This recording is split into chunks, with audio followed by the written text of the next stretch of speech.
우리가 붙들어야 할 소망은 하나님입니다. 라는 제목으로 창세기 105번째 시간 갖도록 하겠습니다.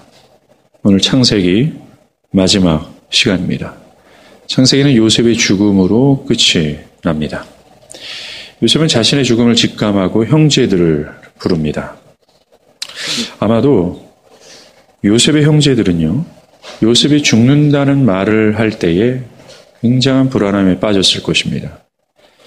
왜냐하면 그동안 애굽 땅에서 계기된 신세로서 애굽 사람들이 가증히 여기는, 즉 혐오스럽게 여기는 유목민으로서 편하게 살 수 있었던 이유는 요셉 때문이었기 때문에 그렇죠.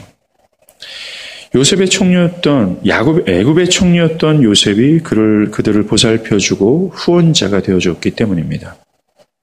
그런데 요셉이 죽고 나면 애굽 땅에서 그들을 더 이상 봐줄 사람이 없어지는 거예요. 말 그대로 그들은 요셉이 죽으면 이방에 환영받지 못하는 객이 되고 애굽 사람들이 혐오스럽게 여기는 자들이 될 수밖에 없습니다. 출애굽기 첫 장에 보면 애굽 나라가 요셉을 기억하지 못하는 순간부터 야곱의 후손들은 애굽에서 철저한 이방의 객이 될 뿐만 아니라 그들의 노예로 전락하게 되는, 그래서 철저히 억압과 고통과 학대의 삶을 살게 되는 거예요. 요셉의 형제들이 걱정했던 일이 현실로 벌어지고 있다는 것을 출애굽기 첫 장은 보여주는 겁니다. 그만큼 요셉의 존재는 요셉의 형제들에게 절대적인 것이었습니다. 그런데 요셉이 죽는다고 얘기하는 거예요. 요셉이 죽고 나면 이 애굽 땅은요, 그들에게 더 이상 어떤 보호의 땅, 어떤 세상의 큰 기근 가운데서 그들이 안식할 수 있는 땅, 더 이상 그런 안식하는 땅이 될 수가 없습니다. 이 애굽의 땅은 그저 자신들에게는 주권도 없고 어떤 지분도 없는 그런 소망이 없는 땅이 되어버리고 마는 겁니다. 그래서 불안과 두려움과 어떤 미래의 막막함 가운데 그들은 놓여질 수밖에 없는 거예요. 마치 부모를 잃은 고아의 심정과 같은 상태가 될 수밖에 없습니다. 아마도 이들의 상태가, 마음의 상태가 주님이 부활하시고 하늘로 승천하신 이후에 제자들의 상태였을 거다라고 생각합니다. 지도자를 잃은 백성들처럼 또 아비를 잃은 고아들처럼 미래의 막막함이 이 제자들 가운데도 엄습했어요. 주님은 불안해하는 제자들에게 예루살렘을 떠나지 말고 아버지께서 약속하신 성령을 기다리라 라는 말씀만 하시고 떠나가십니다. 아버지께서 약속하신 성령을 기다리라, 이것이 지금 미래의 막막함 앞에 서 있는 제자들이 붙들 수 있는 유일한 소망이 되는 겁니다. 아버지께서 약속하신 그 성령 하나가 그들의 모든 두려움과 막막한 상황 가운데서 정말 유일한 소망이 되는 거예요. 그래서 이들이 어떻습니까? 매일같이 모여 약속하신 성령을 기다렸습니다. 이와 같이 요셉도 자기가 죽기 전에 애굽에 남겨질 형제들에게 그들이 정말 유일하게 붙들 수 있는 약속을 언급합니다. 이 약속이, 요셉이 말한 이 약속이 요셉의 형제들과 그의 후손들, 이스라엘 전체가 유일하게 붙들 수 있는, 애굽 땅에서 붙들 수 있는 소망이 되는 거예요. 또는 음침한 골짜기를 지날 때 빛이 되는 것이고 용기를 주는 요소가 되는 겁니다. 이 약속이 뭡니까? 오늘 24절에 요셉이 얘기합니다. 내가 죽을 것입니다. 하나님이 당신들을 돌보시고 당신들을 이 땅에서 인도하여 내사 아브라함과 이삭과 야곱에게 맹세하신 땅에 이르게 하실 것입니다. 라는 것입니다. 이 약속이요, 이 사람들, 이 애굽의 요셉의 형제들이 애굽에서, 이 약속은 애굽에서 이들이 가증히 여김을 받을 존재가 아니라는 사실을 말해주는 겁니다. 그저 땅도 없이 어떤 주권도 없이 살아갈 신세가 아니라 우리는 돌아갈 땅이 있다라는 사실, 그래서 그들이 정말 하나님의 언약 백성이라는 사실을 상기시켜주는 거예요. 이 약속을 신실하게 믿고 이것을 바라는 이스라엘에겐 이 약속이 자신의 정체성을 분명히 해줄 것뿐만 아니라 요셉이 의도한 것처럼 이 약속은 그 약속을 바라는 자들에게는 소망이 되고 용기가 되고 빛이 될 거예요. 안 그러겠습니까? 우리가 돌아갈 땅이 있어. 그래, 우리는 이런 대접을 받을 자들이 아니야. 우리는 우리 조상들에게 하나님께서 약속하신 그 땅이 있어. 비록 우리가 여기서 정말 가증히 여김을 받지만, 다른 사람들한테 혐오의 대상으로 살아가지만 우리는 미래가 있어 하면서 그들에게 이 약속을 진짜 믿는 사람들에게 뭡니까? 이 약속이 소망이고 용기예요. 그러나 그냥 애굽에서 영원히 살아갈 것처럼 생각하는 이스라엘. 그래서 애굽 사람들과 쉽게 융화되어서 그 약속을 믿지 않는 이스라엘에겐 이 약속은 뭡니까? 아무런 위로도 용기도 희망도 되지 않는 거예요. 왜 그렇습니까? 이들은 굳이 요셉이 얘기하는 약속을 굳이 붙들지 않는다 할지라도 살 수 있는 길이 있기 때문에 그래요. 애굽에서 편안히 말입니다. 현재도 마찬가지입니다. 현재 예수를 믿고 있는 사람들은 요셉의 형제들과 같은 처지라는 걸 아십니까? 즉 눈에 보이는 이 애굽, 이 세상은 믿는 자들에겐 별로 큰 소망의 땅이 아니라는 거예요. 성경이 소망의 땅이 아니라고 언약 백성은 애굽에서 어떤 지분도 주권도 없이 그 땅에는 그들에게 소망이 없다라고 이미 창세기 마지막에 정의하고 있는 거예요. 우리도 아브라함의 언약 백성이에요. 아브라함의 후손입니다. 만약에 내가 아브라함의 후손이라면 이 땅이 별로 소망이 없어요. 또한 우리들에겐 이 세상은 더 이상 보호의 땅도, 우리를 보호해주는 땅도 미래의 땅도 아닙니다. 그저 우리들에게 불안과 두려움과 막막함만 줄 뿐이에요. 그런데 이런 우리가 고개를 들어 볼 수 있는 약속이 있어요. 요셉의 형제들처럼 우리들도 그 소망의 약속을 바라보는 자들이라는 겁니다. 그래서 일상의 삶에서 불안함과 두려움과 막막함이 우리를 막 짓누를 때, 부모를 잃은 고아들처럼 눈물을 흘릴 때, 내가 지금 어떻게 이제 해야 되나? 라고 하는 이 막막함 속에서 깊은 한숨을 내쉴 때, 하나님은 요셉의 형제들이 붙들 수 있는 그 소망의 약속을 동일하게 우리에게도 주시는 거예요. 그래서 그 약속을 바라보게 하시는 겁니다. 요셉의 형제들에게 그 약속이 절대적이었던 것처럼 우리들에게도 그 약속은 절대적입니다. 요셉이 그걸 보여줬잖아요. 요셉이 내가 죽거든 내 해골을 메어서라도 나를 그 땅으로 인도하게 해달라고 하면서 이 언약 백성들에게 이 약속은 절대적인 요소가 되는 겁니다. 죽어서라도 가고 싶어 하는. 그러나 내 자신이 이스라엘이라는 정체성이 없는 사람들, 그게 교회에 있거나 교회 밖에 있거나 상관없어요. 이 사람들에겐 그냥 이 땅에 소망을 가지고 이 땅에서 자신의 지분을 늘리고 영원히 살 것처럼 살아가는 사람들에겐 이 약속이 별로 그렇게 매력적이지 않아요. 이 약속이 이렇게 용기와 희망을 주지 않습니다. 쉽게 말해서 신앙이 별로 그렇게 매력적이지 않는 거예요. 왜 그렇습니까? 그들은 절대적으로 이것을 의지하지 않다 할지라도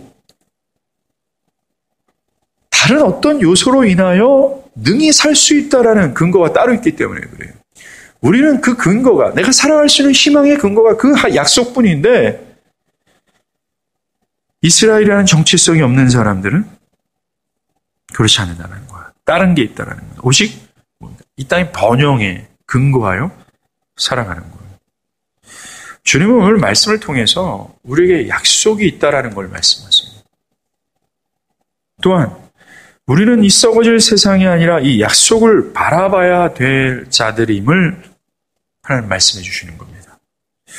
그렇다면 그 약속이 무엇인지 한번 보겠습니다. 요셉은 형제들에게 하나님께서 당신들을 돌보실 것입니다. 이 돌보실 것입니다라는 원어는 하나님이 여러분들을 찾아오실 것입니다라는 뜻이에요. 하나님이 반드시 형들을 찾아올 겁니다라는 거예요. 요셉이 없는 애굽 땅은 요셉의 형제들에겐 그저 객지예요. 미래를 알 수 없는 불안한 거처가 될 수밖에 없습니다. 그래서 요셉이 죽는다고 하는 그 순간이 요셉의 형제들에겐 객지 생활이 아니라 정말 내 땅을 좀 갖고 싶다. 영원토록 편안하게 좀 그 땅에서 좀 내가 살고 싶다라고 하는 자기 땅에 대한 어떤 필요성을 간절하게 절감한 순간이었을 거라는 거죠. 그런데 요셉이 그들에게 얘기합니다. 형님들, 훗날 하나님이 당신들에게 찾아올 겁니다. 그래서 아브라함과 이삭과 야곱에게 약속하신 그 땅으로 여러분들을 인도할 겁니다. 라고 얘기해요. 즉 하나님이 주신 여러분들의 땅으로 여러분들이 주권을 주장할 수 있는 지금 간절히 필요로 하는 그 땅을 사람들에게 주실 것입니다. 라고 말씀해 주는 거예요. 아브라함과 이삭과 야곱에게 약속하신 땅이 뭡니까? 가나안 땅이에요. 하나님은 아브라함에게 창세기 13장 15절에 보이는 땅을 내가 너와 네 자손에게 주리니 영원히 이르리라 말씀하십니다. 창세기 15장 18절에서 21절 그날에 여호와께서 아브라함과 더불어 언약을 세워 이르시되 내가 이 땅을 애굽의 강에서부터 그 큰 강 에브라데까지 네 자손에게 주리니 곧 겐 족속과 그니스 족속과 감문 족속과 헷 족속과 브리스 족속과 르바 족속과 아모리 족속과 가나안 족속과 기르가스 족속과 여부스 족속의 땅이에요. 하나님은 아브라함에게 그 땅을 줄 거다라고 하시면서 그 땅이 어떤 땅임을 아주 구체적으로 언급하시는 거예요. 바로 지금까지 제가 나열한 그 족속들이 사는 그 땅이라는 겁니다. 바로 가나안 땅이라는 거죠. 하나님은 아브라함이 죽자 이삭에게도 아브라함의 그 가나안 땅에 대한 언약을 갱신하시고 다시 말씀하세요. 창세기 26장 24절입니다. 그 밤에 여호와께서 그에게 나타나 이르시되 나는 네 아버지 아브라함의 하나님이니 두려워하지 말라. 내 종 아브라함을 위하여 내가 너와 함께 있어 네게 복을 주어 네 자손이 번성하게 하리라. 하시면서 아브라함에게 언급했던 그 복을 그에게도 주실 거라는 사실을 말씀하십니다. 또 야곱에게도 말씀하십니다. 창세기 35장 12절이에요. 내가 아브라함과 이삭에게 준 땅을 네게 주고 내가 네 후손에게도 그 땅을 주리라. 이 족장들이 받은 이 가나안에 대한 언약은요, 우리들에게는 천국의 약속과 같은 것입니다. 우리는 이들이 받은 가나안에 대한 언약을 통해서 이 언약의 특징, 즉 구원의 특징을 발견할 수가 있습니다. 첫 번째, 누가 언약을 받은 자인지, 다시 말해서 어떤 자가 천국에 대한 약속을 받게 되는지를 설명합니다. 두 번째는 이 언약은 오직 구원이라고 그랬죠. 언약은 오직 하나님의 은혜로만 주어진다는 것. 세 번째, 이 언약에는 하나님의 결연한 의지가 담겨져 있어서 절대로 이 언약은 취소되지 않는다는 것을 아브라함과 이삭과 야곱의 언약을 받는 상황과 그 사건들을 통해서 우리는 깨달을 수 있다는 거예요. 사랑하는 여러분, 창세기가 통으로 뭘 얘기하는 줄 아십니까? 바로 언약이에요. 하나님을 잃어버렸던 죄악된 인간들에게 하나님은 그 언약하심으로 말미암아 그들을 다시 한번 살리시겠다라는 약속의 책이 바로 창세기예요. 그리고 그래서 창세기 마지막이 이 언약을 언급함으로 끝이 나는 거예요. 이 언약은 우리들에게도 해당되는 겁니다. 이 언약을 과연 누가 받는 자인가 한번 살펴보도록 하겠습니다. 어떤 자가 천국에 대한 약속을 받는 자인가? 답. 자기가 언약을 받지 못할 존재라는 자격 없는 자라는 사실이 폭로된 이후에 믿음으로 받는 자. 믿음으로 주어진다라는 겁니다. 이 사실이 아브라함과 이삭과 야곱이 이 언약을 받는 시점을 통해서 깨달을 수 있어요. 자, 아브라함이요, 하나님께서 지시하시는 땅으로 갑니다. 거기가 가나안이에요. 하나님은 아브라함이 내가 제시할 땅으로 가라고 말씀하셨거든요. 그래서 아브라함이 가나안으로 간 겁니다. 근데 그 땅에 가뭄이 들어요. 세계적인 큰 기근입니다. 그러니까 아브라함이 갖고 있는 이 가축들이 다 유실될 그런 위기 가운데 있는 겁니다. 그럴 때 아브라함이 하나님이 지시하지 않았음에도 불구하고 가나안을 버리고 어디로 갑니까? 애굽으로 가는 거예요. 이미 하나님께서 지시한 땅으로 가라고 말씀하셨지만 지시하지 않음에도 불구하고 하나님이 지시한 그 땅을 버리고 애굽으로 가는 겁니다. 그리고 애굽으로 가서 자신의 육신의 안녕을 위하여 사라를 자기의 아내가 아니라 누이 동생으로 속이는 거예요. 거짓말을 치깁니다. 한 남자로서 남편으로서 굉장히 파렴치한 짓을 하는 겁니다. 애굽의 왕이 사라의 외모에 미모에 다 빠져서 그를 자신의 아내로 취하고자 데려가는 거예요. 그럼에도 불구하고 아브라함은 침묵합니다. 얼마나 용기가 없습니까? 그리고 사라가 누굽니까? 하나님의 언약 후손을 잉태할 자궁이에요.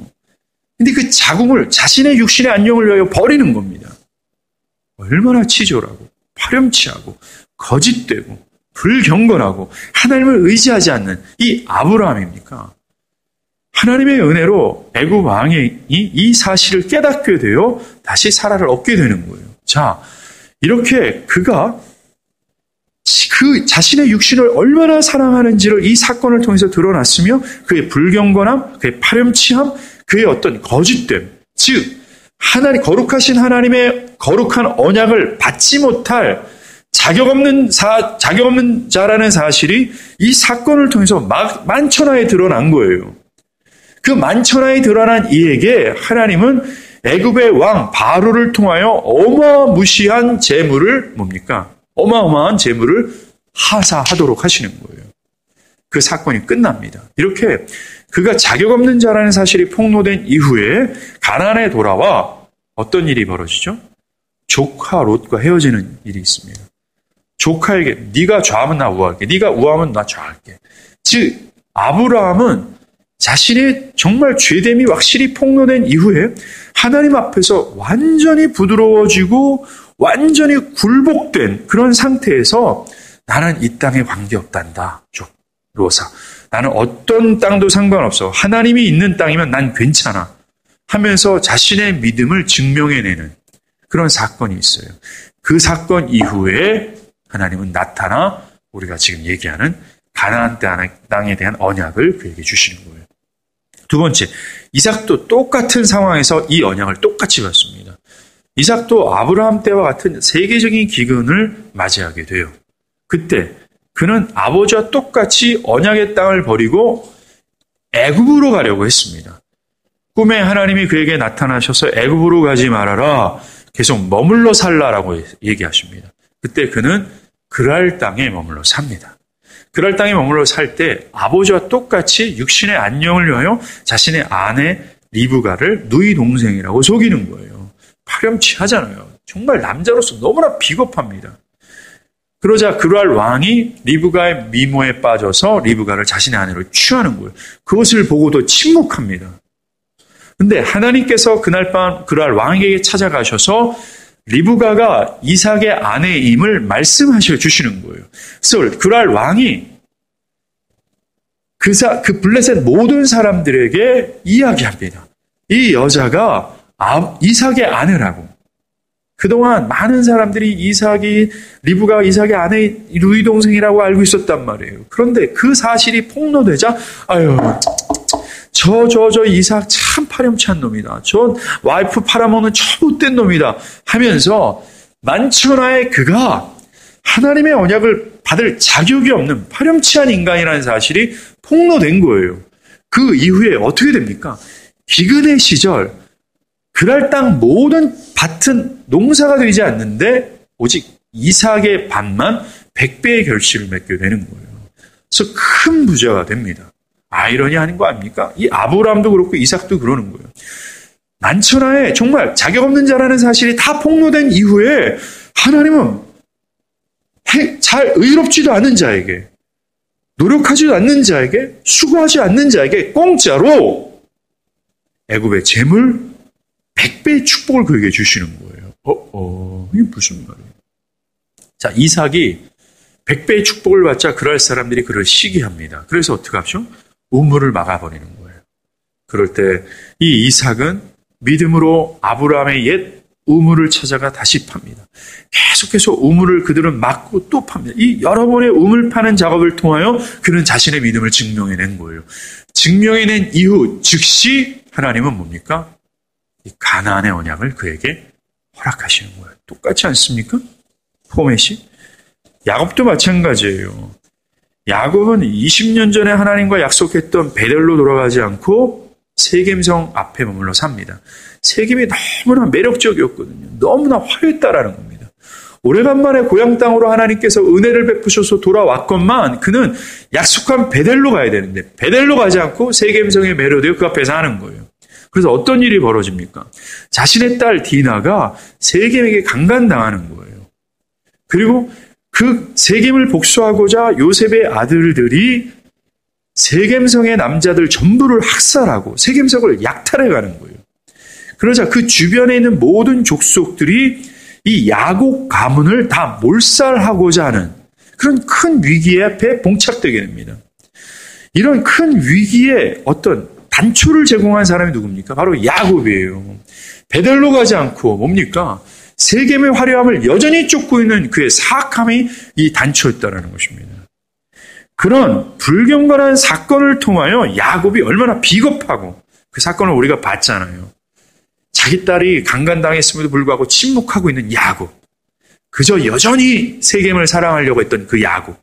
그 야곱이 만천하에 자격 없는 자라는 사실이 드러난 거예요. 그러할 때 하나님은 정말 말도 안 되는 이 야곱의 구원을 베푸시고자 뭐라고 말씀하십니까? 베델로 올라와라 말씀하시는 거예요. 그 얘기를 듣고 야곱은 자신과 자신의 가족들 안에 있는 모든 이방 신상들과 귀고리와 세겜성에서 얻은 모든 것들을 상수리 나무 앞에 묻고 베델로 떠나는 거예요. 그때 베델에 하나님이 나타나셔서 야곱에게 너한테 가나안 땅 줄 거야 라고 하나님은 약속하시는 거예요. 이렇게 아브라함과 이삭과 야곱이 가나안 이 언약, 이 가나안 땅을 하나님께서 주시겠다는 이 약속을 받는 거 언제 받습니까? 똑같은 상황에서 받지 않습니까? 언제입니까? 바로 그들이 언약을 받을 자격이 없다는, 자격이 안 되는 자라는 사실이 만천하에 폭로된 이후에 그들이 그들의 믿음을 증명한 그때 그 믿음으로 하나님의 언약을 받게 된 거예요. 불경건한 거, 거짓된 거, 세상 사랑하는 거, 하나님을 의존하지 않은 거, 내 육신의 안녕이라면 언제든지 하나님께서 허락한 이 약속의 땅마저도 버릴 수 있는 거, 내 육신의 안녕을 위해서라면 이 언약의 자궁이 되는 아내마저도 버릴 수 있는 그 사악함들이 철저하게 다 드러났을 때, 그래서 바짝 엎드려서 그 하나님의 믿음으로 하나님을 의존할 때 하나님의 언약을 받게 된 거예요. 지금도 이 원칙은 변함이 없습니다. 창세기 12장서부터 50장이라는 그 어마어마한 분량을 통하여 이 정확한 이 원칙을 계속해서 우리에게 말씀해 주고 있었습니다. 인간이 1장부터 11장까지 하나님을 반역한 인간이 살 수 있는, 그래서 하나님의 언약을 얻을 수 있는 그런 방법이, 이 원칙이 이것밖에 없다라는 사실을 이 세 명의 족장 사건을 통해서 거듭해서 말씀하고 있는 거예요. 우리는 여기에 귀를 기울여야 되는 거예요. 이거다 세 번이나 말해주고 있다라는 겁니다. 지금도 똑같아요. 이 원칙은. 하나님은 누구에게 이 천국에 대한 약속을 주시는지 아십니까? 바로 자신이 죄인 중에 괴수라는 사실을 깨달은 자에게, 성령을 통해 자신의 죄악이 완전히 폭로당하여 자신이 부끄러운 존재고 죄악된 존재라는 사실을 확연하게 깨달은 자에게, 그리고 이런 죄악된 나로서는 절대로 구원에 이룰 수 없다라는 사실을 깨닫고 바짝 엎드려 하나님의 은혜인 그리스도 예수를 전적으로 의존한 자들, 그들에게 주어지는 것이 바로 이 언약, 구원이라는 거예요. 자기가 부끄러운지를 아는 자들이 천국을 갖는 겁니다. 만약 내가 죽을 죄인이라는 사실을 깨닫지 못했다, 그래서 슬픔과 번민이 없었다면 자신을 구원받은 자로 여기서는 안 된다라고 성경은 얘기하는 겁니다. 이 진리는 오늘 우리가 지금까지 봤던 창세기가 얘기할 뿐만 아니라 교회 역사 속에서도 너무나도 중요하게 가르쳤던 진리 중에 하나라는 거예요. 천국은 오직 자격 없는 자라는 사실이 폭로된 자에게 믿음으로 주어진다라는 거예요. 두 번째, 이 언약의 특징은요, 오직 하나님의 은혜로만 주어진다라는 것입니다. 아브라함이 아까 창세기 15장 창세기 15장에 하나님이 가나안 땅을 주시겠다 약속했거든요. 이거를 하나님이 언급할 때 어떤 일이 벌어지냐면요, 하나님은 아브라함에게 짐승을 둘로 쪼개어 이 둘 사이를 벌어 놓으라고 얘기합니다. 이게 그 당시 팔레스타인의 그 언약 체결식인데, 쌍방 간에 두 존재, 두 족장이든 어떤 관계든 아주 중요한 이 두 사람 관계의 언약을 체결할 때 짐승을 반으로 쪼개서 딱 벌어지게 합니다. 그리고 언약을 체결할 두 쌍방이 손을 잡고 그 사이를 걸어가는 거예요. 이 언약식이 의미하는 것은 만약에 쌍방, 둘 중 하나가 언약을 어길 시에는 짐승이 반으로 쪼개진 것처럼 너도 쪼개질 거라는 굉장히 엄중한 언약 체결식입니다. 근데 그것을 아브라함에게 명령하신 거예요. 반으로 쪼개졌어요. 그리고 이제 해가 집니다. 그때 아브라함이 막 졸고 있을 때였어요. 근데 갑자기 횃불이 나타나 쪼개진 짐승 사이에 횃불이 지나가는 거예요. 이 횃불이 뭡니까? 여호와의 횃불인 거예요. 자, 쌍방 간의 손을 잡고 그 언약을 체결해야 되는데, 그 사이를 지나가야 되는데, 하나님은 아브라함과 함께 그 언약을 체결하지 않고 혼자 독단적으로 일방적으로 이 언약을 체결하는 모습을 이 사건을 통해서 우리가 알 수 있는 거예요. 바로 가나안에 대한 언약, 아브라함과 이삭과 야곱, 그리고 그들의 이어지는 영적인 후손들, 지금 교회죠. 이 교회들에게 하나님께서 언약을 체결하셨는데, 그 언약을 체결하신 것은 쌍방의 언약을 체결한 것이 아니라 하나님의 일방적인 언약이라는 거예요. 즉, 내가 너희를 집어넣을 거야 라는 거예요. 그곳으로. 만약 이것을 어길시 나만 죽을 거야 라는 거예요. 너는 이 언약을 못 지키는 거 봤잖아요. 그죠? 아브라함이 못 지켰어요. 이삭도 못 지켰고 야곱도 못 지켰습니다. 우리 창세기를 통해서 그걸 봤어요. 그들은 수없이 하나님의 언약을 깼습니다. 하나님의 백성으로서 하나님의 말씀을 따라야 되지만 뭡니까? 여전히 자신의 육을 위해서 살아갔다라는 거예요. 그런데 하나님은 그런 연약한 자들을 이미 아시고 언약을 체결할 때 하나님 혼자 일방적으로 체결하신 거예요. 이것을 우리는 은혜 언약이라고 얘기하시는 거예요. 인간 쪽에서는 할 수 없고 오직 하나님 편에서만 할 수 있다라는 것, 이것이 바로 은혜 언약, 언약의 특징 중에 하나인 겁니다. 이 하나님의 이 은혜 언약이요, 아들 예수를 십자가에서 죽이는 사건을 통해서 거침없이 드러납니다. 하나님은 죄인들을 구원하시고자 그들 스스로는 해결할 수 없는 이 죄사함의 문제, 인간은 스스로가 자신의 죄를 해결할 수가 없어요. 그래서 아들에게 죄인들의 모든 죄들을 그에게 전가시켜서 그 아들을 아들로 보시는 것이 아니라 죄로 보시며 그에게 인간 모두가 받아야 될 죄값을, 즉 하나님의 형벌을 다 쏟아붓게 하심으로 인간들이 해결할 수 없는 죄사함을 해결하셨다라는 거예요. 그리고 인간이 자신의 죄를 속한 게 아니라 하나님이 속했다라는 것을 여기서 볼 수 있습니다. 그리고 인간의 본성으로는 도저히 이 십자가의 구속을 믿지 못해요. 인간의 타락한 본성으로는. 그러하기에 하나님은 성령을 통하여 죄인을 거듭나게 하셔서 뭡니까? 그리스도를 믿게 하시는 거예요.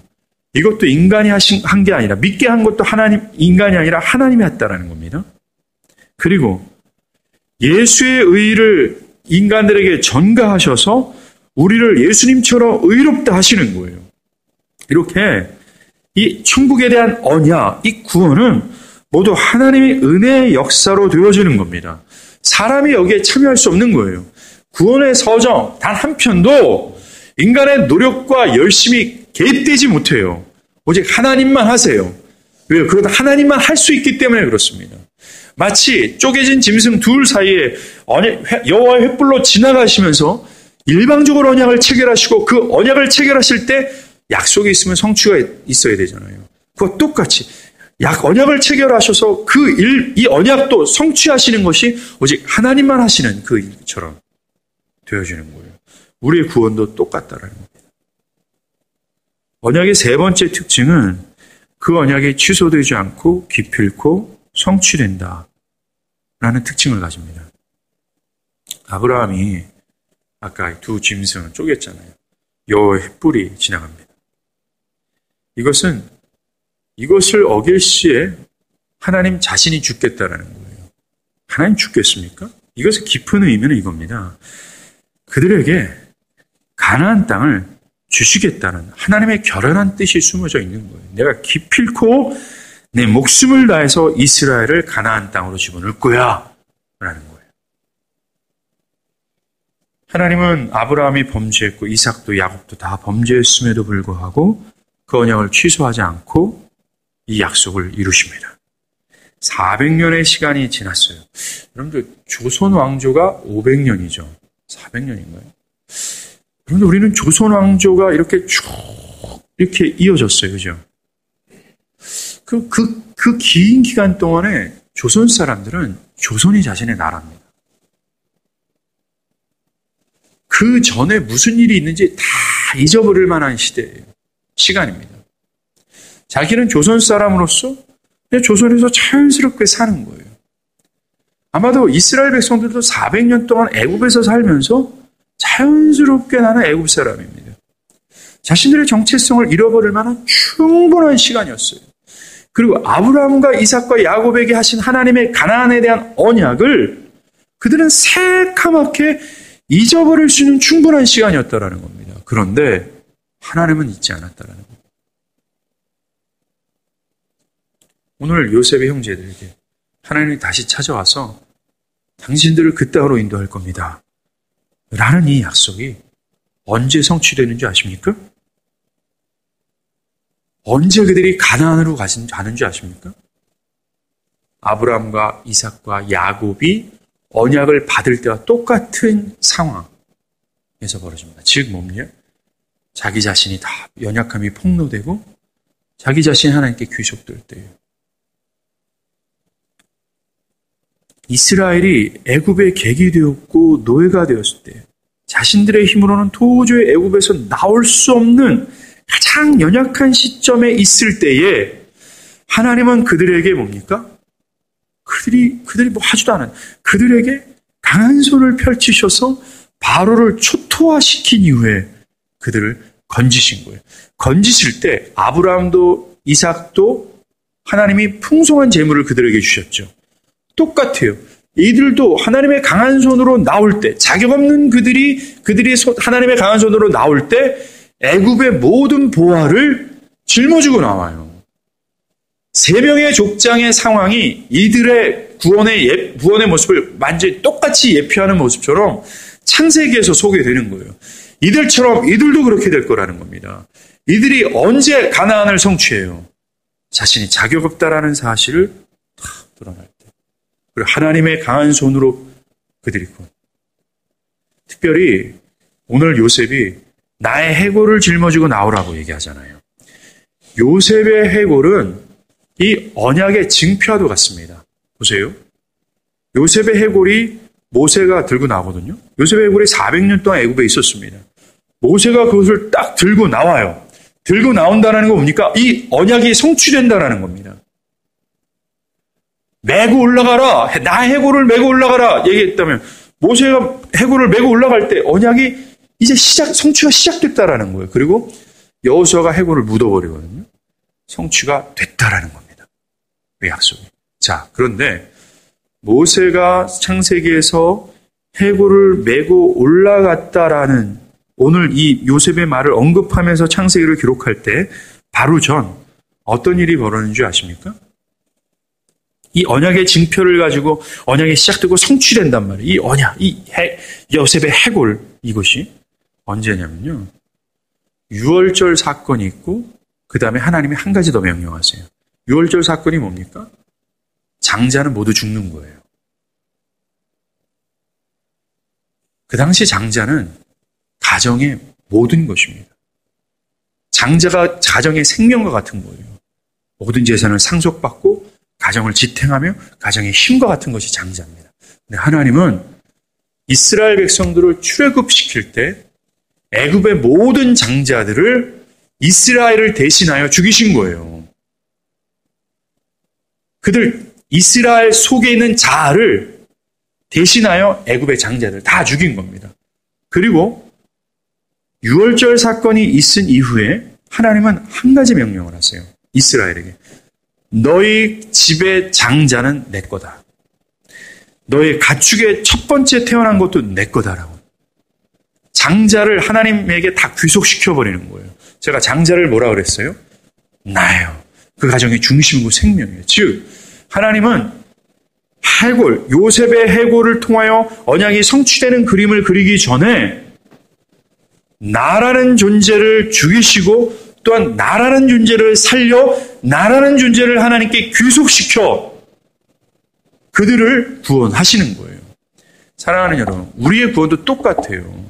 우리의 구원도 요셉의 해골이라는 징표, 이것을 가지려면 내가 죽고 하나님의 눈으로 내가 살아 내가 하나님께 귀속되는 거예요. 이 창세기가 전하는 아주 중요한 메시지입니다. 이게 구원이라는 거예요. 그래서 구원받은 신자는 더 이상 나는 내가 아니에요. 나는 하나님의 것이고 나에 속한 모든 것 또한 내게 없어요. 다 하나님의 거라는 겁니다. 이게 구원의.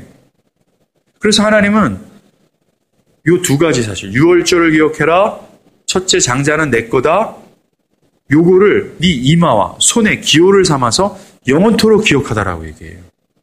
이 구원받은 백성의 증거이기 때문에 그렇습니다.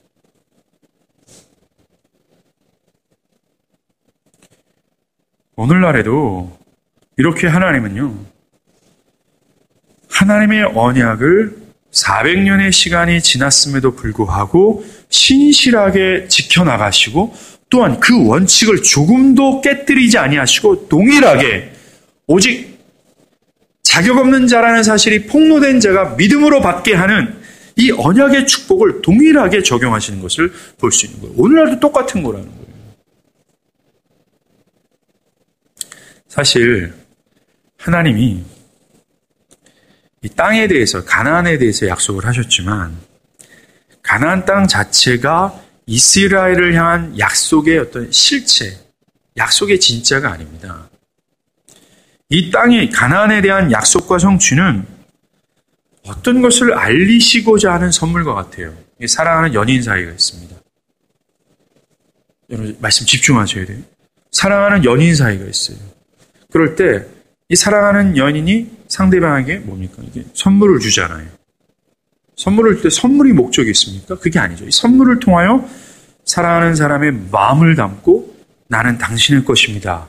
라는 증표와 같은 거예요. 이 가나안은 이런 증표와도 같습니다.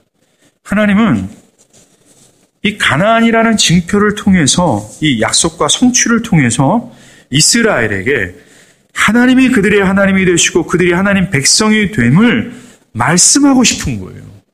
하나님 자신을 그들에게 주시고자 하는 것을 말씀하고 싶은 거라는 겁니다.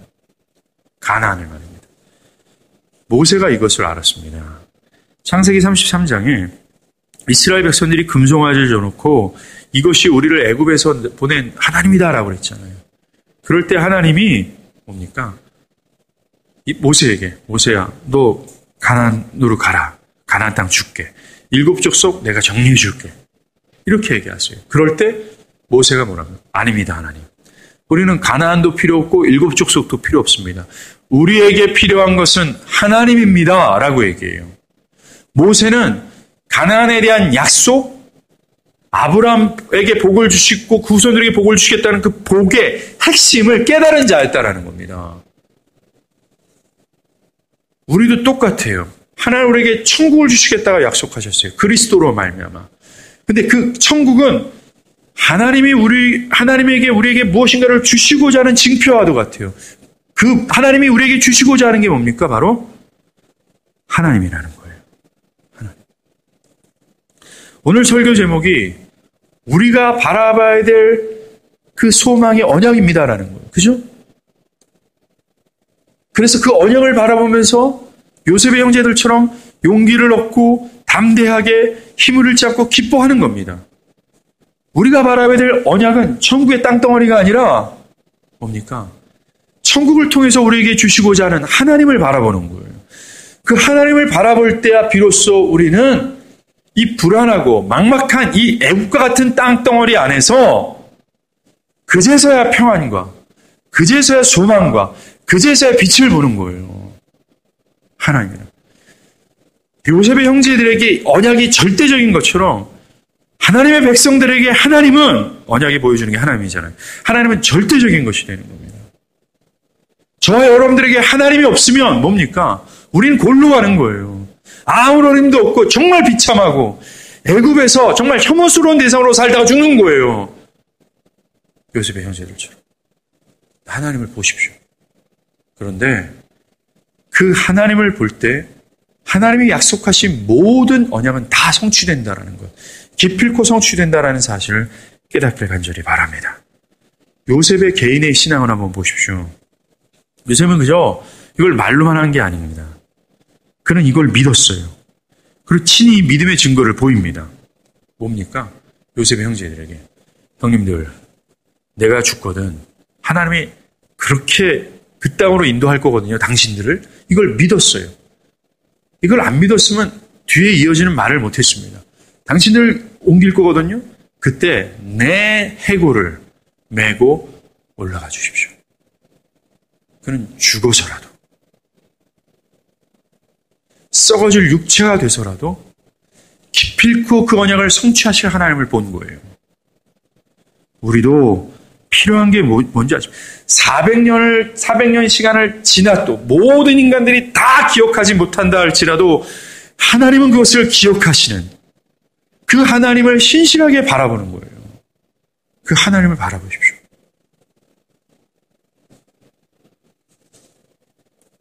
창세기를 우리가 정리합니다.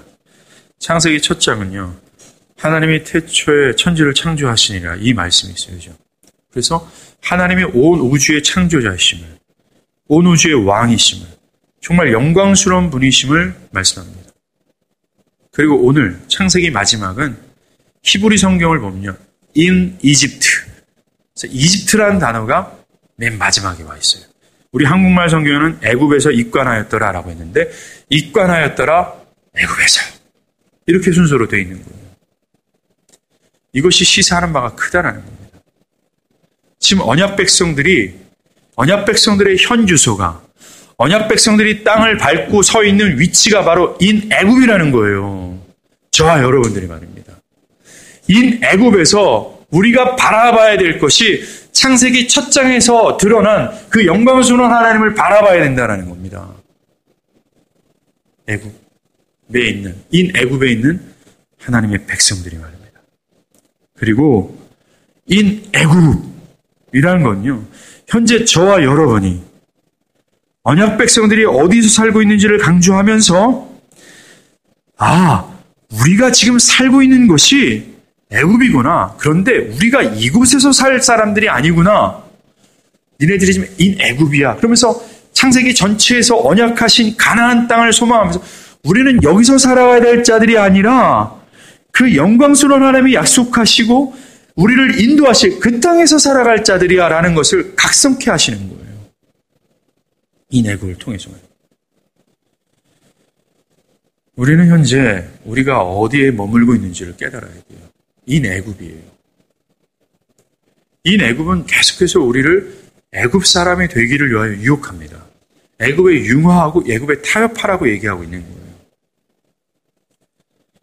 만약에 내 자신이 애굽에 머물러 있다면, 그래서 나의 영적인 상태가 애굽에 머물러 있다면 우리는 육적으로는 편해질 수 있어요.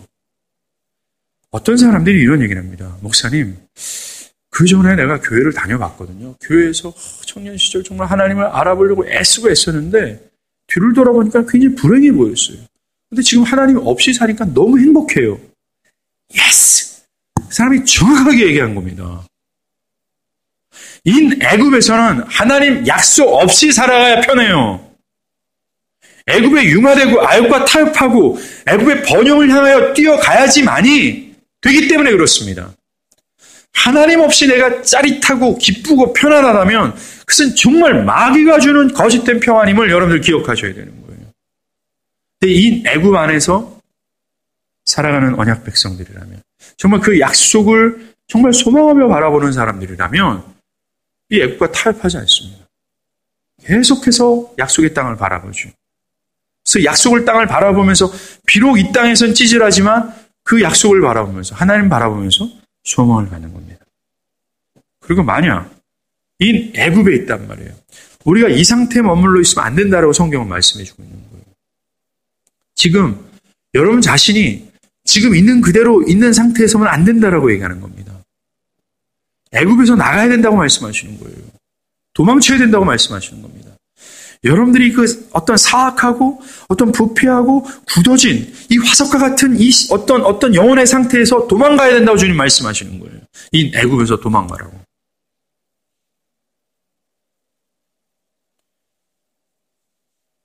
그리고 마지막으로 이 애굽에 살아가는 우리들에게 네 자신을 보지 말라고 얘기하십니다. 사랑하는 여러분, 나 자신을 보잖아요. 소망이 없습니다.